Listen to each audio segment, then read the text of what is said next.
Bonjour à toutes et à tous, bienvenue dans cette vidéo. Si tu regardes cette vidéo, tu vas rattraper ton retard pec au bout de 10 minutes d'information. Je vais littéralement te donner tous les conseils applicables possibles pour rattraper ton retard pec. Donc si tu regardes cette vidéo, tu vas pouvoir rattraper ton retard. Donc tout d'abord, je vais me présenter. Donc qui suis-je? Donc moi je m'appelle Mathis Bezo. Je suis coach en ligne depuis mars 2025. Donc j'ai commencé cette année. Je suis également bodybuilder naturel compétiteur également cette saison pour 2025. Donc j'ai concouru dans plusieurs fédérations. J'ai réalisé 2 top 5 dans la fédération ICN et j'ai participé au championnat du monde INBA PNBA qui est l'une des plus grosses fédérations de bodybuilding naturel.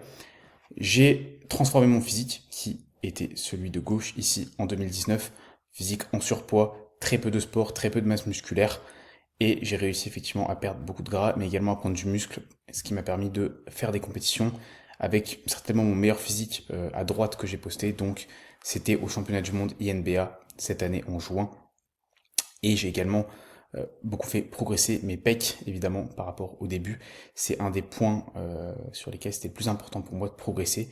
Et c'est pour ça aussi que je te fais cette vidéo, tout simplement pour te donner le plus de conseils possible et le plus applicable. Je vais te donner littéralement tout ce que je sais pour que tu puisses rattraper tes pecs. Et ce sera les 10 minutes les plus rentables de ta semaine, je peux te le garantir.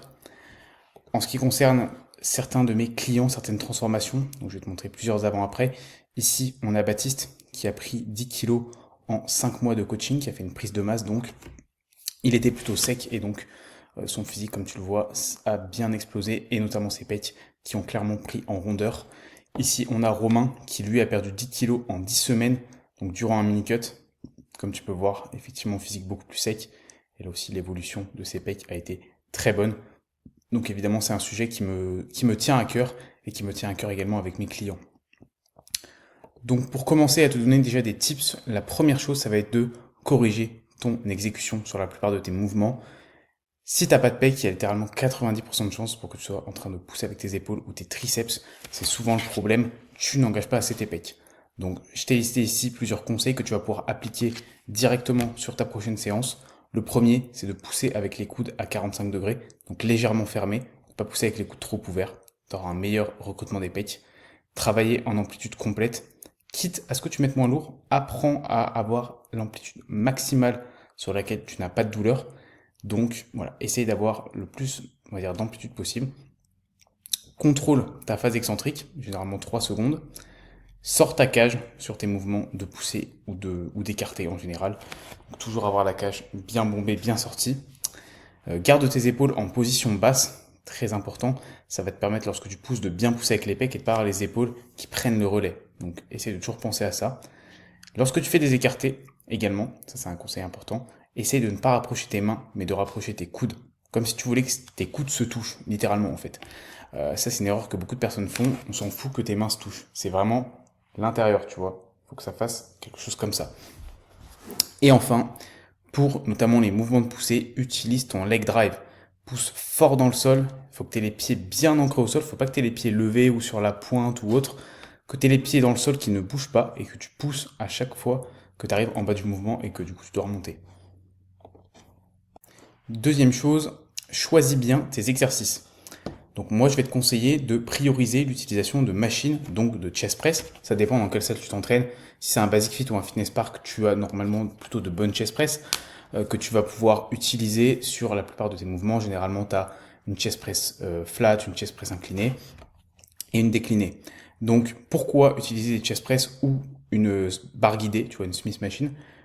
Moins de facteurs limitants, meilleure stabilité. Donc tout simplement, tu es sûr de ne pas avoir des facteurs, comment dire, comme par exemple placer tes haltères, tu vas perdre moins, enfin tu vas avoir moins d'énergie gaspillée à te mettre en place sur ta première répétition, moins de risque de blessure évidemment. Tu pourras plus facilement aller à l'échec, donc par exemple aller chercher une répétition en plus à la fin de ta série et ne pas te faire mal. Et souvent sur les chest press, les mouvements sont convergents, ça respecte mieux la fonction des pectoraux.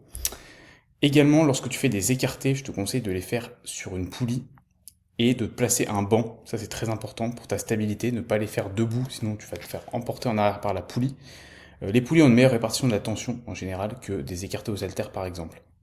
et je te conseille d'utiliser des cuffs. Alors si tu vois pas ce que c'est des espèces de poignées en fait que tu peux attacher au niveau de tes coudes et attacher à la poulie. Comme ça, tu es sûr d'amener le mouvement avec les coudes.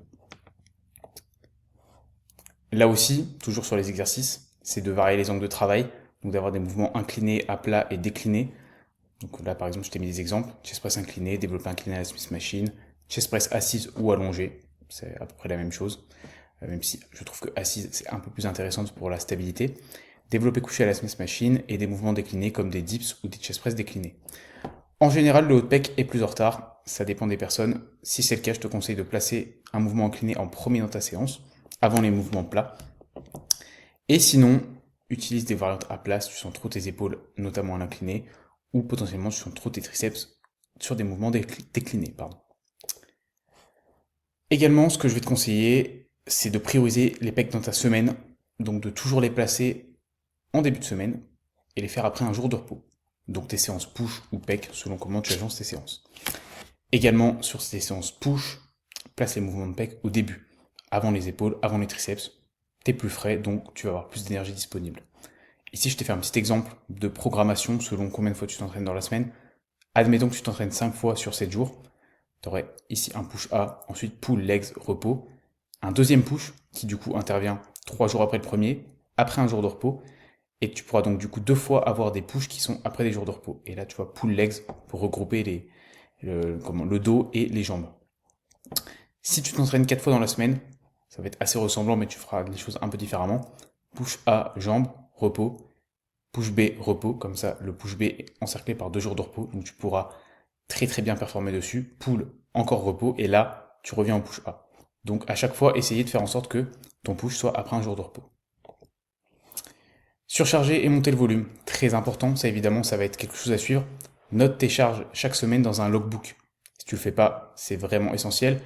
Donc tu vérifies que tu progresses sur tes charges et répétitions chaque semaine. Assure-toi, bien évidemment, d'aller à l'échec musculaire, donc d'être sûr d'avoir 0 rep en réserve. Et également, ce que je vais te conseiller, c'est de te filmer régulièrement. Filmer tes exécutions pour voir effectivement si tu as une bonne amplitude, si tu standardises et être sûr que ta progression, ça ne vienne pas d'un mouvement qui soit triché ou par exemple que tu utilises trop tes épaules, trop tes triceps. En ce qui concerne le volume d'entraînement, je te conseille de faire entre 10 et 20 séries, selon évidemment combien t'en fais aujourd'hui, selon ton niveau d'expérience. Tu peux te rapprocher des 20 si tu as vraiment énormément de mal à prendre des pecs et que améliorer ton exécution, ta technique, aller à l'échec, etc. ne suffisent pas. Augmenter ton volume, c'est un très bon moyen de prendre des pecs. Je te conseille de répartir ce volume sur 2 fois dans la semaine, donc 2 séances, où tu vas faire les pecs. Tu seras plus productif en faisant 2 fois 10 séries qu'en faisant 1 fois 20 séries. Donc entre 5 à 10 séries par séance selon ta capacité de récupération. Exemple, par exemple, dans une séance push, tu vas commencer par 3 séries d'écartés à la poulie assis, 3 séries de chest press incliné, 3 séries de développé couché à la Smith Machine. Donc là, s'il n'y a pas d'angle décliné, ça te permet d'avoir un mouvement d'isolation, un mouvement de poussée incliné qui est convergent et stable, et un deuxième mouvement de poussée qui est stable aussi, et qui va te permettre d'avoir un mouvement plus à plat et donc plus classique. Et donc tu peux avoir du coup 2 variantes où tu choisis d'autres exercices sur la séance suivante. Également, si tu as du mal à recruter tes pecs, c'est possible que tu aies tout simplement du mal à connecter avec. Donc, essaye d'améliorer ta connexion cerveau-muscle. Par exemple, en ajoutant une pause en fin de mouvement, d'1 à 2 secondes, pour être sûr de ne pas rebondir et bien repartir avec les pecs lorsque tu pousses. Garde toujours un tempo suffisant sur ta phase excentrique. Donc, 3 à 5 secondes, pour être sûr, encore une fois, d'améliorer ton recrutement et tes connexions nerveuses. Plus tu vas le faire, moins tu auras besoin de te concentrer dessus parce que tout simplement ça deviendra beaucoup plus facile pour toi. Place un mouvement d'isolation en début de séance. C'est un très très bon moyen d'améliorer ta connexion cerveau-muscle. Et sur les mouvements de poussée, donc d'arriver avec tout simplement un meilleur recrutement des pecs. Profite de la convergence des mouvements également. C'est l'avantage des chest press et des écartés. Si tu es intéressé pour avoir un plan personnalisé pour pouvoir rattraper ton retard pec adapté à toi, réserve un appel, c'est complètement offert avec moi. Ça ne t'engage absolument pas à prendre un suivi. Dans tous les cas, je t'offrirai une roadmap adaptée à toi que tu pourras mettre en place directement. Et je pourrais aussi te présenter ma façon de travailler si tu es intéressé par un suivi. Dans tous les cas, tu repars gagnant. Donc si jamais tu veux réserver un appel, le lien de mon compte Insta est dans la description. Passe en DM et on se réserve un call dès que tu es disponible. Comme tu peux voir, plusieurs transformations de mes élèves, comme je t'ai montré tout à l'heure, avec vraiment de la progression. Donc je vais pouvoir adapter ça à toi. N'hésite pas donc à me contacter. J'espère que cette vidéo aura pu t'aider et on se dit à bientôt.